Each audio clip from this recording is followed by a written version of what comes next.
Kim aytadi? Nursulton ayta qo'y. Harf degimiz ko'zben ko'ramiz, qo'lmen yozamiz. Yaxshi, jaraysin Nursulton. Ö harfining qanday so'zlar kesishadi?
Bizning bugungi sababimizning maqsadi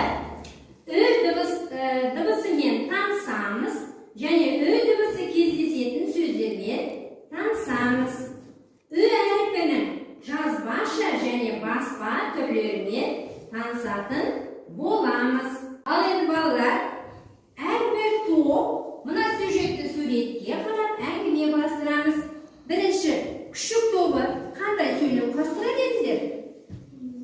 Kim rasmen ayta qo'y. Baba qalaqa bordi. Yaxshi.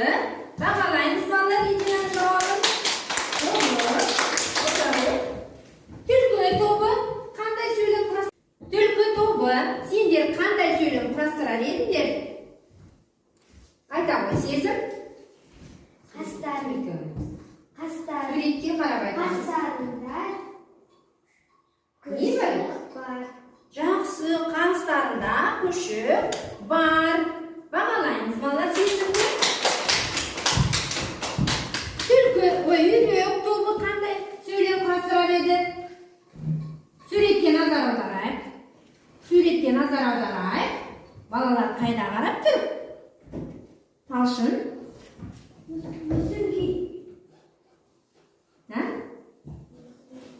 Üç kısının eskirtkishini qanqalib ne bo'lsa qanaqa to'g'ri deb aytamiz. Qani ayta bo'l qaytadan. Quyruq to'pi qanday so'ylab qostiradi ekan? Talshin ayta qo'yshi. Baba kısının eskirtkishini Yaxshi, bolalar. Baholayib qolishini. Javobni berasizlar. Endi bolalar, o'zi qurashtirgan so'zlarimizning ishini bugungi dibisga baylanishda qanday so'z bo'ldi jala? Qanday so'z bo'ldi? Sizim ayta qo'y. Qo'shiq degan so'z bo'ldi. Qo'shiq degan so'z bo'ldi. O qanday so'ylaydi bolalar? Qanday so'ylaydi to'liq aytaychi. Qastarda qo'shiq bor. Bor, yaxshi. Qastarda qo'shiq bor. Endi bolalar, o'zi so'ylamda necha so'z bor? 3 so'z bor. Qani jeki aytib so'zlarni. Qastarda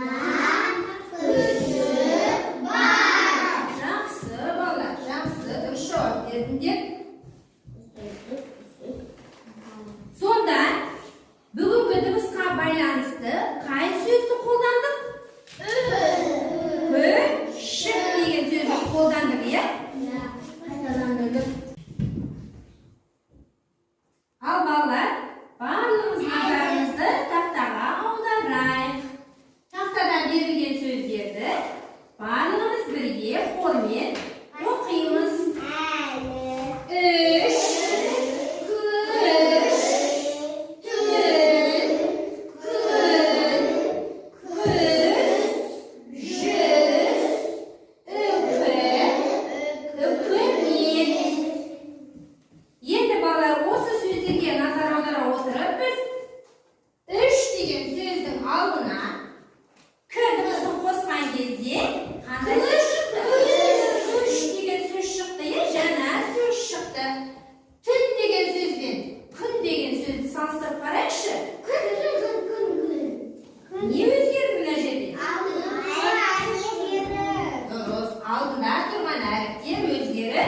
Jana söz chiqdi. Kuz, juz deganda nima qanday o'zgarishga uchradi? Birinchi Harflari o'zgardi. Ya, o'zgardi. K dabasini, J dabasini o'rni olsa, juz degan so'z, jana so'z chiqdi. O'qi so'zini, o'qimiyat so'zi qalay o'zgarishga uchradi? O'qi degan so'zga niyat degan qo'shimcha jalg'andi. Sonda o'qimiyat degan so'z chiqdi. O'qimiyat degan bolalar so'zning ma'nosi birlikdagi janaga boshqaruv o'rni degan ma'noni bildiradi ekan. Қазақ би шешендері алтын алаштың тату тәтті ақжарқын заманда өмір сүруін аңсап өтті. Ежелгі тарихында қазақтың төле би, қаз дауысты қазыбек, әйтеке билерінің орны ерекше. Олар өз дәуірінде елін, жерін шапқаншы жаудан қорғап қалуда. Елдің, халықтың бірлігін, ынтымағын нығайтуға зор еңбек сіңірген хандарға ақыл кеңес берген. Бұл дегеніміз халықтың төрт құбыласын түгендеу. Осы мұратқа орай төле би біліп айтқан сөзге құн жетпейді, тауып айтқан сөзге шын жетпейді дейді. Mına üç kişi kim oldu? Әділдікті, шешендікті, тапқырлықты жақтаған қазақтың үш биі Төле би, Қазыбек би, Әйтеке би болды. Серік сатын жасайық.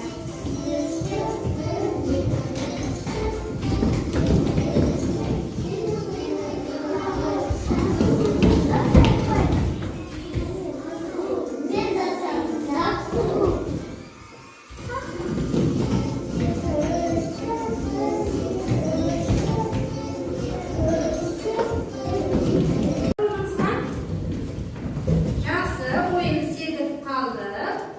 Мынау кіші әріпі. Неше элементтен тұрады екен балалар? Қарай. Міне бір элемент, ілмек, екінші элементі болып табылады. Ал енді балалар, ауада жазып көрейік. Ө әріпінің үлкен бас әрпін жазамыз. Жоғарыдан төмен, қайта жоғары шығамыз.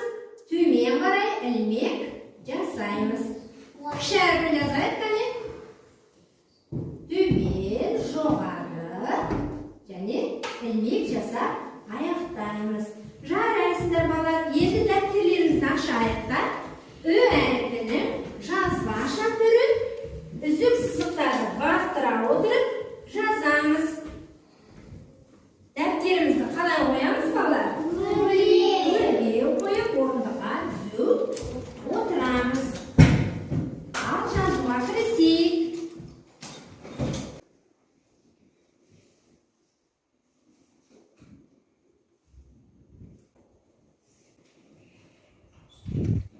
Балалар, жазып болсақ, дәптерімізді жауып қоямыз. Үйрек тобына мынадай тапсырма.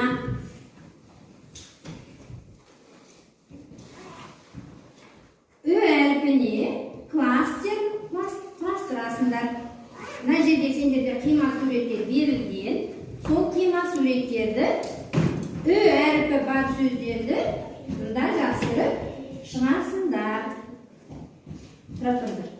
Тоқтаңдар. Қазір мен тапсырма беремін. Сізге түсірейік. Топта әркім өз ойын ашық айтады. Топта белсенді жұмыс жасаймыз. Бір-бірімізді тыңдаймыз. Уақытты үнемдеп, тыныштықты сақтаймыз. Жұмыс жасап болған соң, барлығымыз бірге болғандығымызды білдіреміз.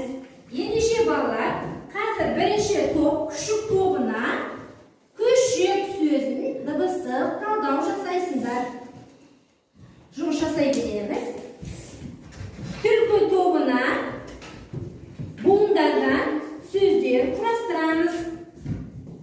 Үйрек тобына Ө әрпіне кластер құрастырамыз. oturasınlar. Al bastaldı balalar.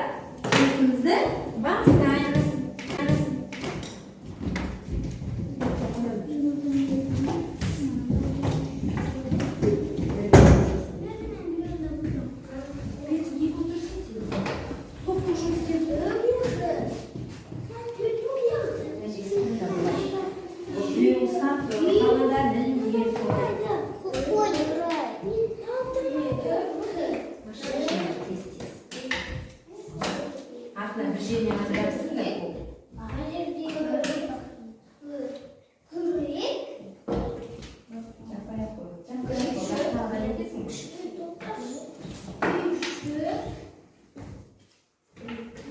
Neyimiz şık yapıyoruz.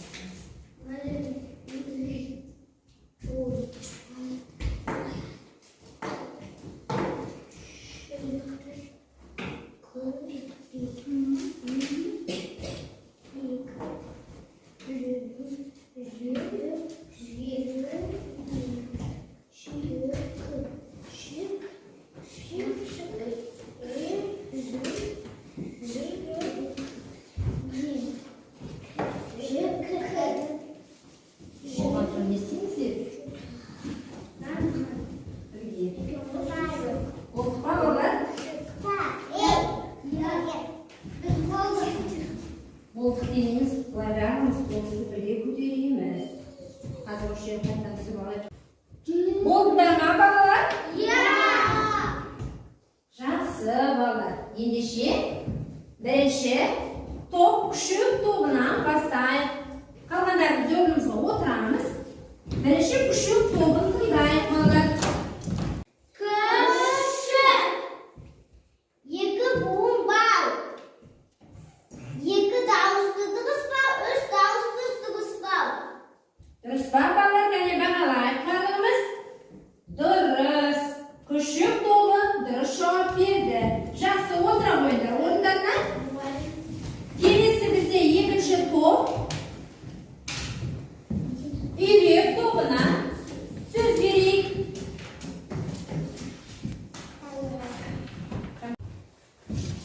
Түлкі тобы буындардан сөз құрастырады. Қандай сөз құрастырды? Қане? Сезім айта ғой. Жүрек. Күрек. Үйшік. Үкір. Жақсы. Қане балалар бағалаймыз. Түлкі тобын дұрыс. Отыра ғой. Отырыңдар. Тақтаға қарайық барлығымыз балалар. Үйрек десе бірінші, бүйрек десе екінші. Бұл қайсы әріп екенін біреу айтып берсінші. Қай әріп балалар? Ү әріпі. Дұрыс. Ү әріпі. Ал енді балалар, алдарындағы үкіні алып, білім ағашына апарып орналастырайық. Алдымен бірінші топтан бастайық. Күшік тобының мүшелері келіп, білімдерін бағалайды. Мен сабақта дәм тұрдым. Сабақ болды қызықты.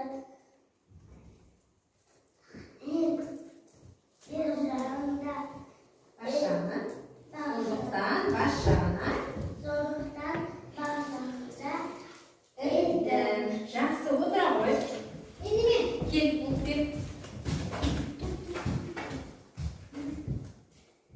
Іле қойып көрдің?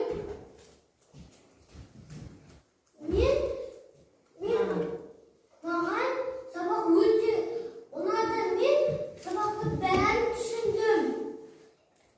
Сондықтан Сондықтан мен үкіні бас жағына жабыстырдым. жақсы отыра ғой. Отыра ғой.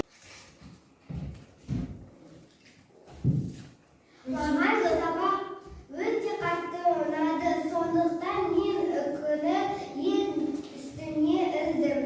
Жақсы отыра ғой. Маған сабақ ұнады. Мен бәрін түсіндім. Жақсы отыра ғой. Сонымен балалар, біз бүгін қай дыбыспен таныстық? Қандай дыбыс? Дауысы. Қалай айтылады?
Qani eshikka kirgizamiz o'timizni?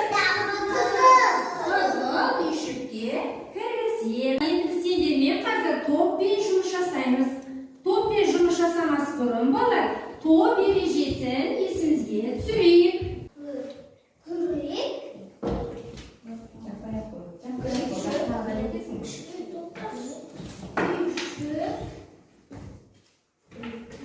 Neyimiz şekillendiririz.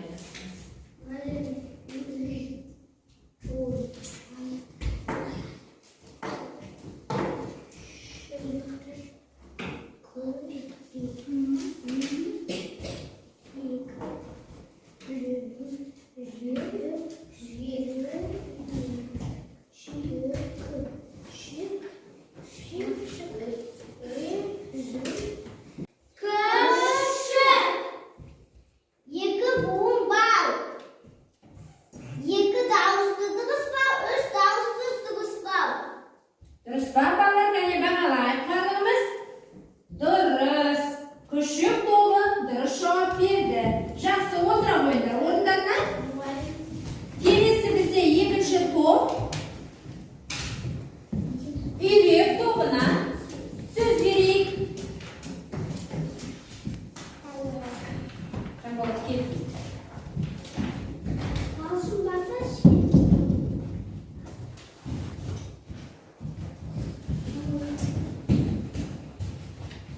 Көтерілсеңдер жоғары.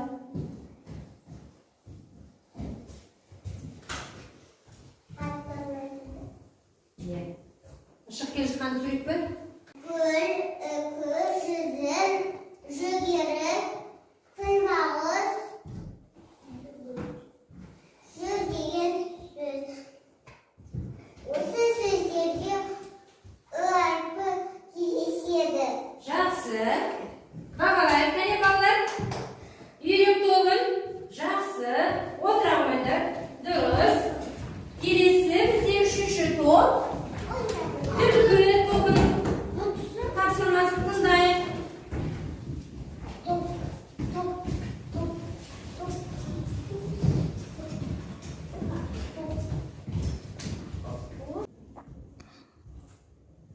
Сөз тану тапсырмасы бойынша мақалды тыңдайық. Мақалды тыңда, мағынасын біліп ал. Түйе, түлік төресі.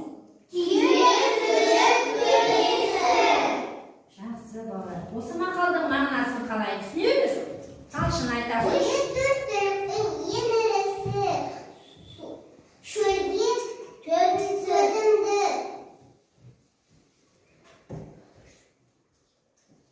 Күші қандай түйенің?